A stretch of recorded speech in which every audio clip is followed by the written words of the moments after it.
Fortnite players come in all shapes and all sizes. You know, we got noobs, pros, high grounders, low grounders, even you, sweaty tryhards. Regardless of who you are, it's the best that you know your habits so you can just play around them, right? You know, like if your mind always wants to go for high ground, even if it's like, I don't know, bro, 20 stories up? That's why today, we're gonna be taking a look at a bunch of different scenarios that players experience throughout their Fortnite careers. And depending on how you guys respond, it's gonna show what kind of Fortnite player you are. What's going on, guys? It's the Motivation Guy. That's right, your friend, Keith Allen. Hey, I wanna let you know, I wanna encourage you right now, when you make mistakes, you gotta get back up. Every single time you fall, if you just stay on the ground, if you just complain about the situation, you're never going to improve. So, you gotta learn how to make mistakes, shake it off, and keep it pushing. You guys all have greatness on the inside of you. I'm not just saying that, I truly believe it. I'm rooting for you. I am your #1 fan, all right? Connect with me as soon as you can on my Instagram. I would love to hear from you because this is your time. So come on. So we're gonna have a super fun video today. We're gonna take it to the next level. If you guys haven't liked it already, well, do it now. Hey, I'm gonna wait for you. Hey guys, do not forget to use code PROGUYS in the item shop to support us. Also, if you guys are interested in getting better at Fortnite, then you gotta click the link below to go to PROGUYS.com where you can play with the best players in the world. Sign up for our membership at PROGUYS and you're gonna get a ton of incredible content from the best pro players like Benji and Mongrel. So, if you wanna compete in Fortnite, you have to check out PROGUYS.com and be sure to drop a like on this video to show your support. You know what I mean? Because we strive to bring you guys the best content available. Now sit back, relax, and get my favorite candy. Come on, scream it out right now. That Bunch of Crunch, and let's do this. All right, so the way this is gonna work is simple. You already know if you watched the last video. Well, if you didn't, you better do that as soon as you can. But if you didn't do that for some reason, all right, I still love you. It's all good. We're still friends. Basically, we have to set up a scenario. Stop for a second for you to decide what you would do, and then we're gonna roll the footage. We're gonna break all the possible options and tell you what your decision would tell about your playstyle. Sounds easy, right? All right, well, let's do it. First up, we got Clicks playing in the Fortnite Championship Series warm-up in the Finals 2. As usual, he's doing his thing, being Clicks and whatnot. Him and the only other teammate alive, Creo, are sitting on a high ground. With 16 players left, this should be easy. But Houston, we have a problem. Some dude decided to RPG them down, and Creo gets bopped. It's up to Clicks to get as many points as possible for the team. Now, we're at a little crossroad here. What would you do if you were in Clicks' shoes right now? Be honest. Think about it. You got a few seconds. All right, well, let's roll the footage. So Clicks decides to drop down, and for good reason too. If you were able to catch how many players were alive when he dropped down, then you, my friend, have amazing eyes. Well, there were 12 people alive, including him. For those who didn't pick that up, it's all good. Don't worry. With 12 people alive, it's absolutely crucial for Clicks to survive for as long as possible. Remember, I said this was a tournament, meaning placement points mean everything. If he could survive just a little longer, he would secure a couple extra points. Much better than just going for a Hail Mary frag. And that's exactly what happens. 2 other people die before Clicks goes down and he gets 4th place. You know, at 4th place, you get 3 additional placement points. If Clicks were to go for a different play, he probably wouldn't have gotten those points. The other option would have been to not drop down, maybe going up a slight bit to another layer. But again, keep in mind the context of the situation, all right? My man Clicks only has a few builds to work with and is most definitely going to die if he does not drop down. If Clicks were to be a stubborn person and not fight on the low ground for placement, he most likely would not have gotten those few extra points. And who knows, a few points is what these tournaments come down to sometimes. Did you ever watch the World Cup? Some of those players won hundreds of thousands more than each from just a single point. Epic Will could have used 3 extra placement points for a $600,000 pay jump. So yeah, if I was him, I would be hot. Every point matters. If you instinctively thought to go up instead of down when met with this problem, your mind gravitates towards being a high grounder. Yes, that's you, high grounder. Wanting to go down in this scenario means that you like living the low ground life. Both have their advantages, but if you are always trying to go for height, then make sure you have enough resources and teammates to back you up. If you're playing a team game mode, of course.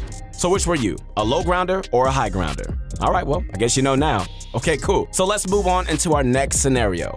All right, ladies and gentlemen, you know, let's switch it up a bit and take a look at our boy Mongrel. You know him for his insane mechanics and game sense, and since he's a ProGuys partner, you can catch some more in-depth videos that he created just for you over at ProGuys.com. How cool is that? Shameless plug, but you know, we gotta do what we gotta do.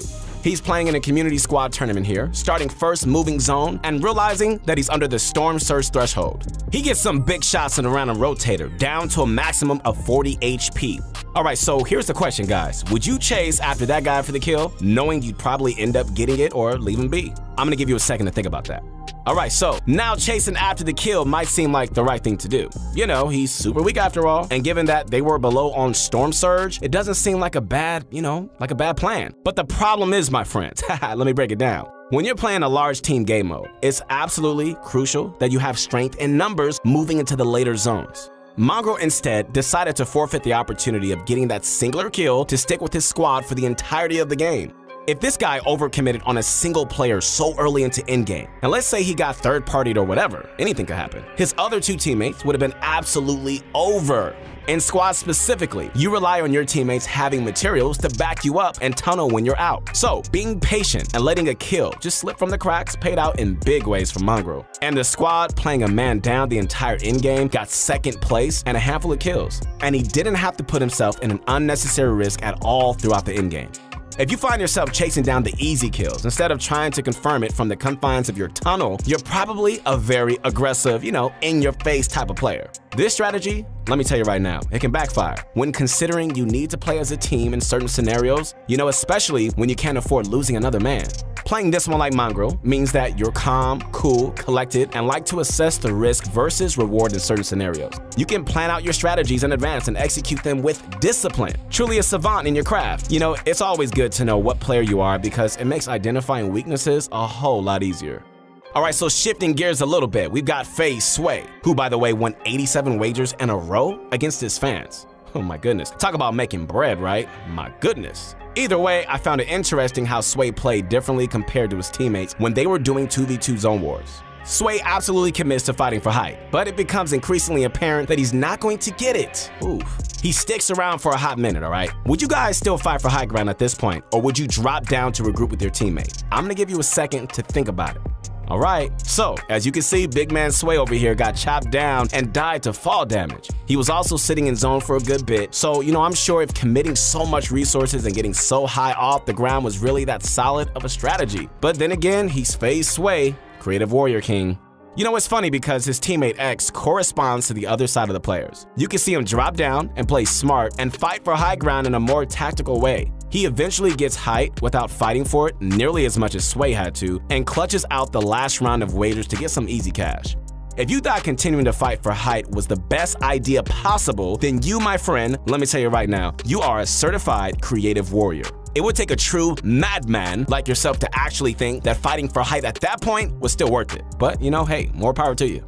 If you think that was a good idea, then you're more like X. Less brute forcing your way to high ground, use less mats, and outsmart your opponents. I say that this is a bit more of a conservative, tactical approach.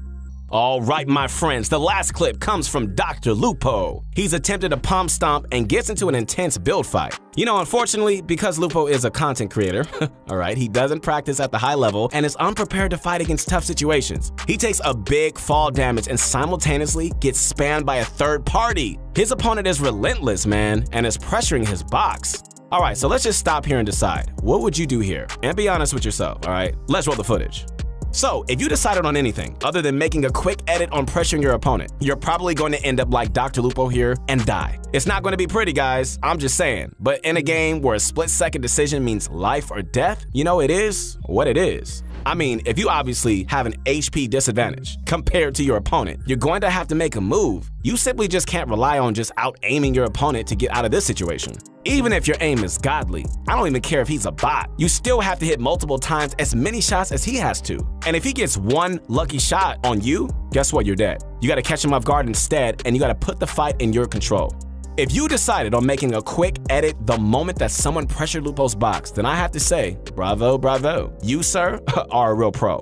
Quick reaction times and good decision making are indicative and crucial for being at the pro level. And on the other hand, my man Lupo represents what the noobs would have done in this scenario. If you think you would have just crumbled in this spot, just like Lupo did, all right, be real, come on. Then you, my friend, I'm sorry to say, but you are probably a beginner. But don't worry, it's all right, I still love you. We were here for you, man. We're here for you, girl. We got you guys, okay? But I got some good news, all right? If you subscribe to our YouTube channel within the next 5 seconds and watch some of our other videos, you instantly are gonna become a pro. And if you believe me, you're crazy, just to let you know. You think I'm serious? No, of course not, all right? It's gonna take some time, but you will get better, all right? It may take a little more time than usual. Some cases more longer than others, but you got it. All right, so what do we learn today? Players come in all shapes and sizes. And if you find yourself picking options that may not have been too successful, maybe that's due to your playstyle. You know, knowing your playstyle is the first step in actually fixing the issues that come with it. Aggressive player? Great. Just tone it back a little bit when you're in a team-based game where numbers are money. And please do not play with my money. Don't do that. All right, guys, hope you enjoyed this video. Once again, this is the Motivation Guy. That's right, your friend, the one and only Keith Allen. Connect with me as soon as you can on my Instagram because I'm posting up vids to inspire you to do the impossible. You gotta believe it though. Do you believe it? Because you're about to do it. We really hope you enjoyed today's video. Don't forget to use code PROGUYS when you make any sort of purchases. You know, it just really helps us out and we really do appreciate it. Comment down below what you thought about this video and what you'd like to see next. We aim to bring you guys daily quality content. So do us a favor by liking this video, subscribing to the channel, and show PROGUYS.com some love for bringing you this video. Come on now. Thanks for watching. Once again, you already know who it is. Peace.